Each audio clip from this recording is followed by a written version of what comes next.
Get this and get it straight. Crime is a sucker's road, and those who travel it wind up in the gutter, the prison, or the grave. They dressed in red, white, and blue and jumped from an ancient biplane at 3,500 feet. Twice a day, every day, and nobody worried. Until $5 million went along just for the laughs, and death went along for the ride. From the pen of Raymond Chandler, outstanding author of crime fiction, comes his most famous character in The Adventures of Philip Marlowe.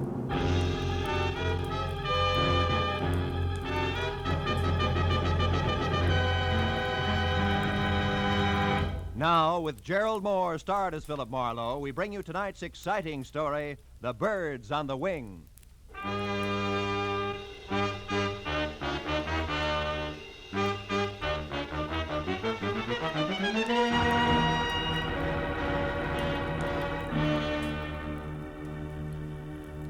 It had been the kind of quiet, workless week that speaks well for human beings and their relations with one another, but doesn't do much for a private detective's bank balance. So when at exactly noon, a telephone call had jerked me out of Chandler's new novel, The Little Sister, and a voice edged with anxiety had dangled $100 worth of negotiable bait my way, I had snapped at it. But then I wondered if I'd done the right thing, because it had been Miss Hattie Pembroke, guardian of the millionaire thrill-seeking screwball Paige Pembroke. And now an hour later, I left the sunlight and felt my way into the gloom of the carefully tucked-away Hollywood bar where she had suggested we meet. When I could see again, I spotted her at a corner table. That the old girl would be the other side of 50 and doing a little too much to disguise it, I had expected. But that she would be drinking her whiskey neat, I hadn't. When I approached her and introduced myself, Mr. Marlowe, she started to come right to the point, know as much... but didn't quite make it. Oh, how rude of me. I'm sorry. You're probably dying for a drink. Oh, waiter. Well, frankly, no, Miss Pembroke. I'm not exactly dying. Now. I know you men in your early afternoon appetite for a friendly drink. There's no harm in it. Matter of fact, I've already had... Well, I've had a small drink myself. No fooling. Oh, waiter, this gentleman's order, please. Yes, ma'am. What'll it be, sir? Scotch and soda, if the lady will join me. Oh, no, I couldn't. Really? Well, all right.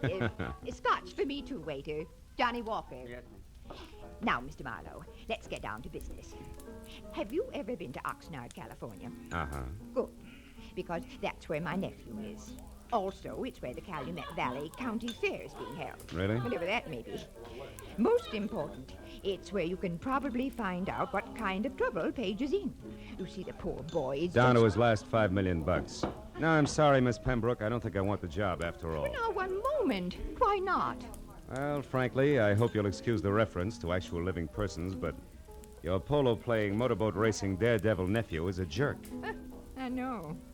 Paige Pembroke III is an unmitigated ass, a virile egomaniac, an idiot who's never done an honest day's work in his life. Wait, where is that drink? Right here, ma'am.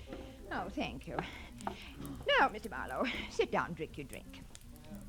When I referred to my nephew as a poor boy in trouble, I was only trying to avoid saying all this. Oh. Your health, sir? Yes. Well, my health. Now, your next question. Since I obviously share your sentiments about my nephew, why all this concern over him, correct? Close. Right. I want to help Paige Pembroke, Mr. Marlowe, because it's my job. My, shall I say, bread and butter? All right, say it. You see, I'm executor of his estate, which my brother, Paige's father, left for him. Well, as such, I get $20,000 a year until Paige is 35, another 6 years. But if Paige should die, disappear, or be committed to any kind of a public institution... Institution. Oh. Before then, the entire estate goes to charity, and I go find another job.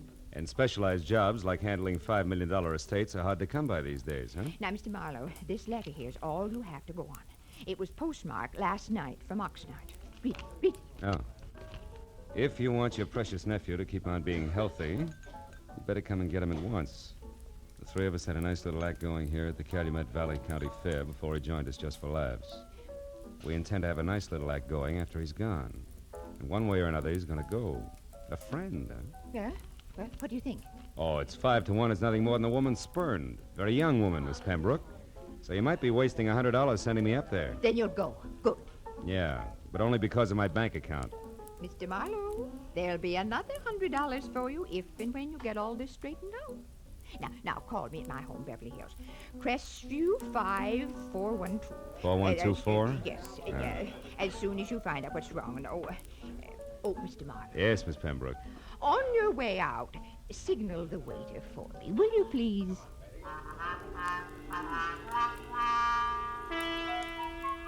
The ride to Oxnard was a pleasant but frustrating hour-and-a-half drive along the kind of beckoning, sun-scrubbed Pacific shoreline that always demands to know why you have to work for a living. The ride through Oxnard to the sprawling county fairgrounds located at a semi-retired airport was a fast 10 minutes. So all in all, it was a little better than 3 o'clock, and there was still a measure of boyish bounce in my stride when I started past the prize cows and plain and fancy leghorns and headed for the Midway, looking for the act Paige Pembroke had joined just for laughs. But it was 4 o'clock, and I had checked a half a dozen death-defying numbers before I was standing in front of a banner Columbus could have used for a sail. It said I was getting warm. In iridescent orange cloth on black, it read, "The Plunging Comets. Taffy Starr and Midge Maynard on wings of death with fearless Eddie Knapp at the controls. The greatest parachute act in the world, admission free. 5 and 9 p.m., north end of the Midway. Come one, come all." Yeah, this had to be it. At the north end of the Midway, just outside of a sagging, weather-peeled hangar, I found the World War I biplane that went with the Plunging Comets being mothered by a mechanic who didn't have grease on his face. And beyond that, on an inside wall of the hangar, were the parachutes used in the act, each on a separate hook, its owner's name carefully block-lettered on a card tacked above. Taffy, Midge, and Eddie. And then, scrawled in black crayon, the name I wanted most of all to see, Paige. Lost something, mister? The voice went with the woman and the woman with the act. At the top, there was what used to be called the boyish bob, sticking out of a white aviator's helmet circa 1918. Then a bright red leather jacket open wide at the throat, black riding breeches, black boots, the color of hair that stuck out and said this one was Taffy. I asked if you lost something. Have you? Well, come to think of it, yes. 6'2", eyes are blue, and carries a big, big checkbook. Seen one around? Maybe. Why? Who are you? Name's Philip Marlowe, the millionaire's friend. I'm a yacht salesman. Here's my card. Never mind your card or the very funny jokes. Now, what do you really want? Paige Pembroke before he breaks his neck in your act, or isn't he in it yet? I don't remember. Now, your point. What is it? A letter you could have written? A letter that says Paige is in trouble. Where is he? Goodbye, Mr. Marlowe. Take it easy, Wings. You wouldn't want to hold out on somebody who's only trying to help Brother Paige, would you? I mean, what reason could you possibly have? Other than $5 million you might want for your very own. Why, you... I said goodbye. What's the matter, Taffy? You having problems? Yeah. This Mr. Yacht Salesman is Emmett Kingston, head of the fair's Midway. And you'll be surprised how popular he is with the concessionaries. Now where you going? What else? Good day, Miss Taffy, Mr. Kingston. You know, sometimes it works. Lead with your chin, ride with a punch, and watch for your opening. And I figured I'd try it just that way. So 10 minutes later, when Emmett Kingston, who was carnival people from checkered vest past ornate watch fob to high-button shoes, and shaped like a bowling pin, left Taffy and started trundling down the Midway, I went after him. When he stopped in front of a lunch wagon, I stopped too. And when he went in, approached a man playing pinball machine who was maybe 5'4", and from where I stood conscious of it, I was still behind him. At the pinball machine, a stranger with a thin face that wore a nervous toothpick was also watching the little man's game. Oh, boy, Doc, it's peachy. So when I moved closer to the trio, my face turned away from Kingston. Nobody seemed to mind. Hershey, jack of many trades, I see. What? Oh, Mr. Kingston, how are you, sir? Fine, Hershey, just fine. 800 more is jackpot, Doc. Come on. You wanted to speak to me, Mr. Kingston? No, Hershey, nothing important except about last night. Last night, sir? You were working late for a parachute rigger, weren't you, boy? Or am I wrong to consider 2 o'clock in the morning an odd hour for you to be folding these silks? Hey, Doc, you're going to shoot her, aren't you? Which? Of course she is. Go on, I'll shoot for the gentleman. Yes, sir. Hey, 2,000, 3,000, 4,000. Hey, that's great. Now do that again with your last ball, Doc. Was there something else, Mr. Kingston? Yes, Hershey. Why were you near the chutes at that hour? And don't bother denying that you were, because Eddie Knapp saw you there. Well, son? Well, I was there to double-check the riggers, Mr. Kingston. Hey, look, I'm sick and tired of Midge Maynard complaining about the way I pack her chute. It's a stupid excuse, just trying to cover the fact that she's losing her nerve. Hey, boys, don't ignore me. Do we try for the jackpot? Shut up, you, and get going. Rosie, get this stumble bum out of here, will you? Sure, Mr. Kingston, whatever you say. Oh, and it's social, huh? All right, Doc. I'm going. Of my own free will, too. But I could stay if I wanted to. Hershey, you were saying? Well, just this, Mr. Kingston. Midge Maynard and Taffy Star fighting because of that Pembroke fellow, or because Eddie Knapp is crazy about Taffy is one thing. But bringing me and my work into it is different. Meaning? The parachutes Midge and Taffy use are identical. In the act, both girls jump from the plane wing at the same time. But Midge always gets scared and opens her chute sooner than Taffy. So Taffy is on the ground long before Midge. But this has nothing to do with the way I rigged the chutes, and I think All right, Hershey. Nobody's blaming you. Say, you. Yeah? You wouldn't be trying to sell another yacht in here, would you? Just waiting for the finish of an exciting pinball game. That all right, or is it time to call Rosie again? No, it's quite all right. We're leaving. You try for the jackpot. Come on, Hershey. It's about time for the 5 o'clock show. Oh, yes, Mr. Kingston. Only 40,000 to go.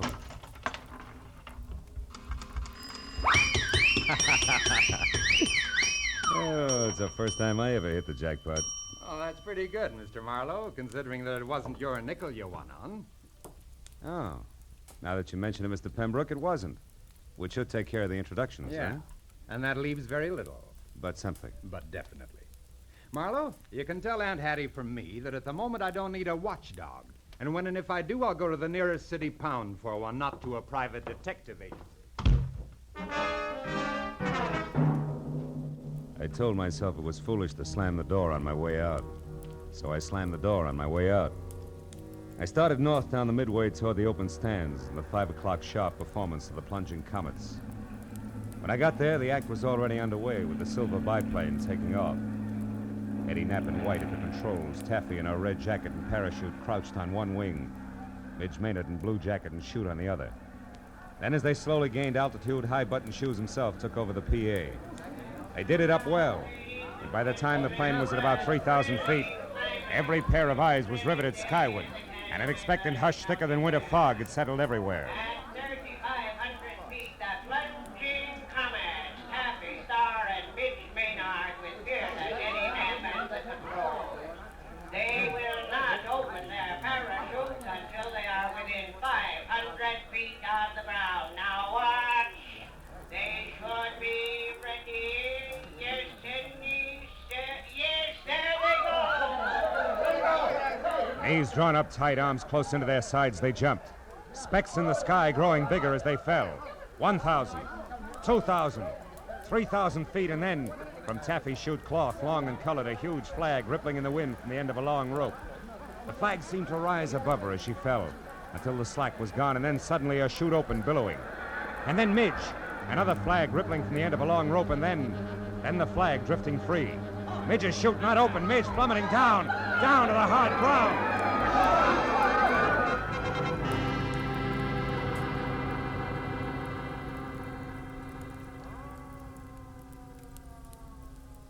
The thud slammed home all the way around, kicking hard at every stomach. A minute ago, a girl, very much alive.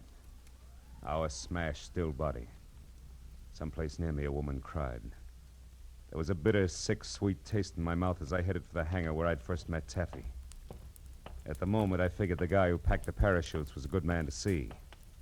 When I got there, the only one present was Emmett Kingston. Stop right there, boy, and tell me straight and fast just who you are. Philip Marlowe, Los Angeles private detective, Mr. Kingston. You can prove that? Sure. Here's my business card, state license, county permit. I'm working for Paige Pembroke's aunt. She wants his nibs kept out of trouble. Which has what to do with your being here now, Marlowe? Here at this hangar, I mean. Close to where the parachutes are kept. I'm not sure, Kingston. I've only got a hunch. A hunch that Midge Maynard's death was no accident. Yeah, I got more than that already, Mr. Detective. I've got proof. Oh? You see this flag? It's the one that came off Midge's chute. There's a long rope attached to it. Yeah, I know. I saw the act. Pulls the chute open after the flag's flown a while, right? Sometimes, but not tonight, Mr. Marlowe. Tonight it couldn't. Why not? Wasn't it attached to the chute? It was. One end to the chute release cord, the other to the base of the flag. What went wrong? Nothing. Nothing, Mr. Marlowe, except that the long rope on Midge's chute was cut in two by a very sharp knife.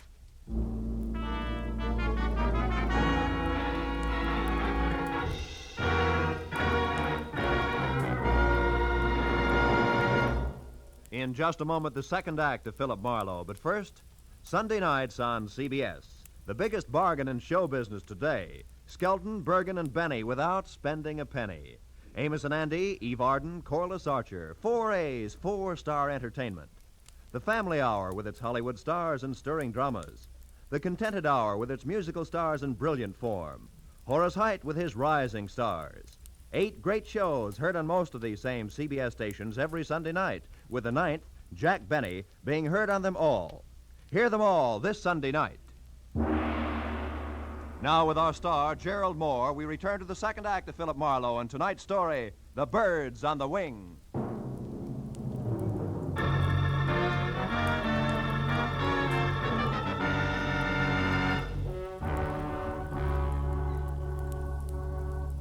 When Midge Maynard's grim accident turned out to be grimmer murder, I left Kingston and headed for a phone to call my client. Everywhere the chill of the viciously spectacular death lay like a soggy blanket. At the exposition office, I found the phone and finally got through to Hattie Pembroke. She listened up to the word murder and then, between gasps, insisted on coming out to help me. When I hung up, I turned to see that the pilot, Eddie Knapp, had been standing in the door listening. He looked sick. What's it to you, mister? What's what to me? Midge. The long drop she took out there. And Pembroke. I heard you say Pembroke. What do you got to do with him? Just a minute, fella. I'm not sure it's any of your business. It's my business, all right. The kid gave me a big grin up there just before she jumped. And I watched her fall every inch of the way. So did everybody else. Look, I know how you feel, Eddie. You don't have but any idea how I feel. Don't try to kid me. That mob out there loved it. That's the only reason they come to watch, the hypocritical buzzards. You got a finger in this pie, an angle all your own. I'm going to find out what it is. Take it easy, Knapp. You're talking yourself into something real silly. Yeah? Listen, ever since that louse Pembroke showed up here, there's been trouble brewing. Now Midge is dead. She was a friend of mine. Best friend I had. Aren't you pulling a switch, Buster? What happened to your red-hot passion for Taffy Star? Oh, you nosy... Come here, you jerk! Look out my arm, Buzz boy, and unless you want to take off with a busted wing, stand still. Now get this, Eddie. I've got no beef with you yet. In fact, we might even be on the same team because I want Pembroke out of here just as much as you do. So cool off! Who are you? Private detective named Marlowe. I got news for you. Midge fell because her chute was fixed. She was murdered. Murdered? You heard me. Where's Hershey? He packed the chutes. Have you talked to him? No, I can't find him. You mean he's run away? With that filthy half-pint Now psycho? listen, for your own sake, Eddie, leave Hershey to me and the police. You know where he's staying? No, I don't. In town someplace. Well, didn't he ever tell you where? Come on, think, Eddie. Well, yeah, he told me he had a buddy in town. Some guy who runs a pool hall. I didn't pay much attention. That's enough for a starter. I'll find him. And keep a lid on your temper, Eddie. I'll see you. As I crossed the grounds to my car, I looked back once at Eddie Knapp standing in the office door, rubbing the shoulder I twisted for him. I hoped he'd stay out of circulation until I got back because the barnstorming flyer was charged up like a high-tension wire. The way he felt there'd be sparks no matter who he touched, Taffy, Pembroke, or Lyle Hershey. But my immediate worry was the location of the lambing parachute packer, so I drove into Oxnard, found a phone booth, and went through the book calling pool parlors. I finally hit pay dirt at a joint called Pindy's. It's 212 B Street, upstairs in the back. 212 B Street was an apartment, second floor rear over a boarded-up fish market. I went up the stairs to the half-open door with my hand around my .38. But the shooting part was all over. Because Lyle Hershey was crumpled in the bedroom door with the slovenly abandon that violent death always has. And the look of the puddle of blood under him, he'd been that way over an hour. I started backing out, just as someone else started up the stairs. So I flattened myself against the wall beside the kitchen door and waited. Lyle, it's Taffy. Come on in. Take a good look, Taffy. What are you doing in here? Where's Lyle? It's a great act, baby. Holds water like a duck's back. What do you mean? That wherever there's murder, there's also motive, and you've got it, Taffy. Lots of it. Me? What are you talking about? Maybe he's dead, and maybe you killed him. Keep him quiet, because maybe he fouled up Midge Maynard's parachute on your orders.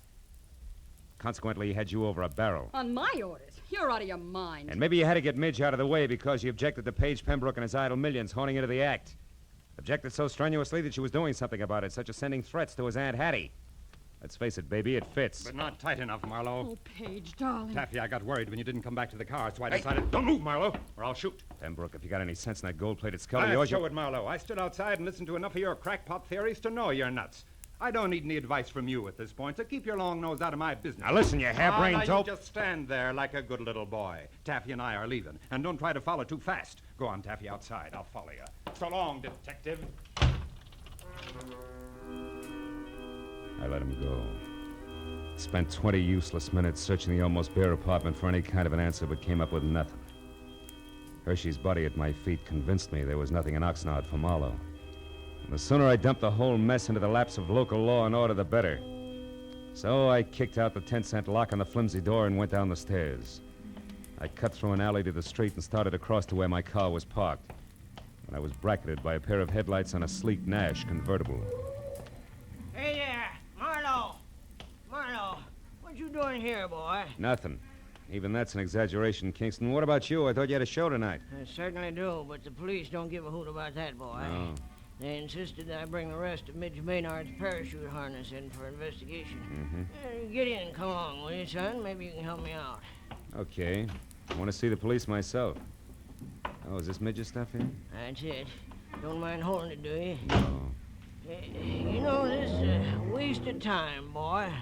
All they have to do is pick up Lyle Hershey, and they'll get all the answers. They'll have to pick him up, all right, but he'll give him problems, not answers, Mr. Kingston. Lyle Hershey's dead. He was murdered. You say, Lyle? Yeah. I just came from his place. Somebody shot him. Great suffering sardines. Well, that means there's another killer, and still on the loose. I knew I shouldn't let him do it. Let who do what? Why, Taffy's going to give an air performance tonight. They pulled me in at the grounds just as I was leaving and told me that Pembroke fella's going up to Midge's place. You mean those two showed up out there?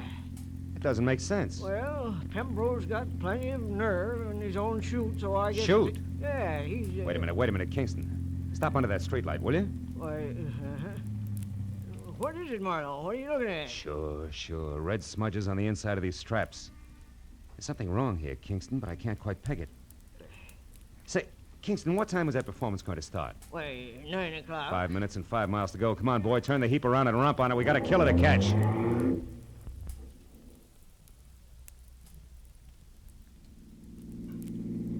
Swing out in front of the hangar, Kingston. Hurry. It's empty. They're already out on the runway. Yeah, there's one parachute still on the rack. Why, that's Eddie Knapp's chute, and he never goes up without it. So who's at the controls of that plane out there? I don't even have to guess. It's Eddie Knapp, all right, but he figures a suicide doesn't need a chute. Pile out, Kingston. It's as far as you go. I'm taking over from here. What are you talking Come on, about? move. Get out. They're turning around now. Okay, he's going to make us run back this way. So long, Kingston. Here he comes. What are you doing? Come back! I waited until there was no possible chance for a miss. Then I headed the car straight into the path of the plane, pulled the hand throttle out as far as it would go, and jumped.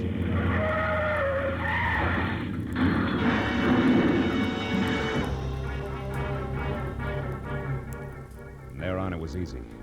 The plane sort of stumbled over the car, rolled up on its nose, and stayed there. Quick work by the volunteer crash crew took care of that. A box of bandages took care of the collection of minor cuts and bruises all around, and the Oxnard police took care of Eddie Knapp.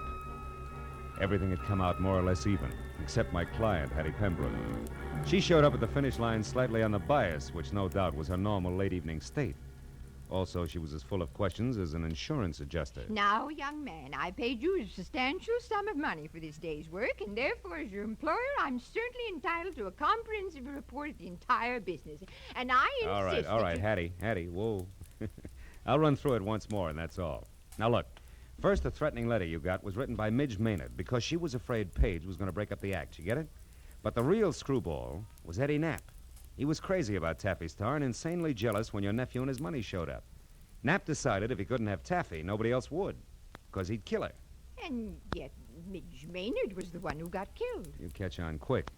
Knapp killed Hershey because he was afraid Hershey had seen him tampering with the chutes. You get that? No. No. On second thought, Marlowe, maybe you better submit a written report tomorrow. Yeah, with adding machine enclosed. Now, look, Hattie, it's not Hey, that... Marlowe, Paige and I want to apologize.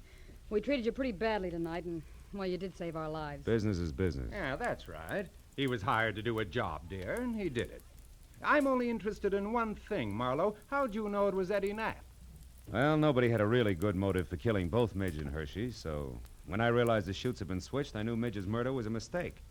From there, it was easy. How'd you find that out, Marlowe? From red smudges on the inside of the harness shoulder straps. Red that had to come from your leather jacket there, Taffy. The one Midge always wore was blue. Mm-hmm. Very interesting.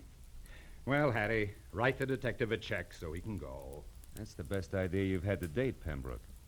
And include on it the price of a repair job on Kingston's car, a new tweed suit to replace this one that lost knees and elbow on the runway when I jumped.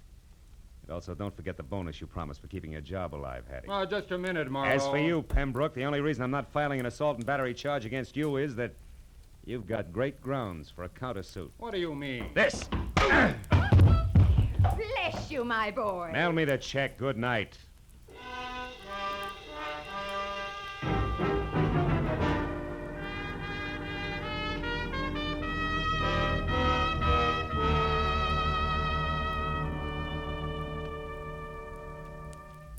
Well, a few informal cups of coffee at the Oxnard Police Headquarters cut through most of the paperwork. But at that, it was after 2 when I finally picked up my car and drove the inland highway for home, past dark, quiet farms, where down-to-earth people made down-to-earth livings and slept at night. Yeah, the countryside was full of them. So it was with a real sigh of relief that I finally opened the door to my apartment and looked forward to some peace and quiet. Hello, Mr. Marlowe. Aren't you Gracie Allen? Yes. Well, how'd you get into my apartment? Well, you see this key? Yeah. Well, it didn't fit, so I opened the door and walked in. Yeah, well, that figures. What can I do for you? Mr. Marlowe, you're a famous detective, and I think you're just the man to handle a very important case for me. Oh, really? Well, I'd be very happy to, Gracie. What's your problem? Well, you see, Mr. Marlowe, our sponsor won't let my husband, Sugar Throat Burns, sing on our program. Mm-hmm. And I want you to investigate the possibilities of another radio program George can sing on. Mm-hmm. And then our sponsor will realize he's wonderful and let him sing on our show. Oh. Well, I'm sorry, Gracie, and the next time you pass my house, I'll be very grateful. Oh, thank you. And I'll be looking for you, too. Goodbye. Goodbye.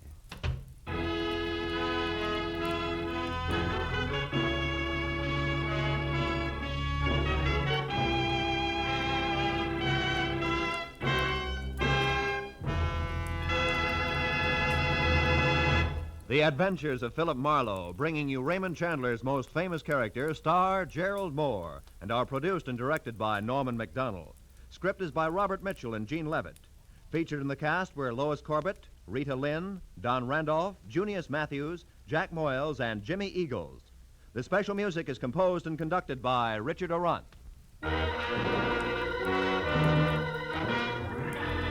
Be sure and be with us again next week when Philip Marlowe says... It started with a kid hawking papers on Hollywood Boulevard and moved from there to a house full of hate on a quiet street, a blonde liar on ice skates, and a corpse in a burned-out shack. And it all wound up right where it began, in the heart of the kid on the corner.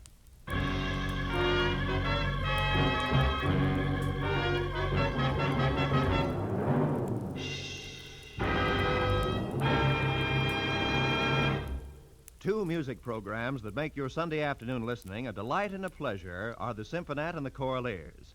The Choraleers sing popular and semi-classical songs in stirring style. The Symphonette brings you excerpts of great orchestral works. Hear the Symphonette and the Choraleers tomorrow and every Sunday, as well as Sammy Kaye's Sunday Serenade, now heard exclusively on CBS. All of these outstanding music programs are heard on most of these same CBS stations. This is Roy Rowan speaking. Stay tuned now for Gangbusters, which follows immediately on most of these stations. This is CBS, the Columbia Broadcasting System.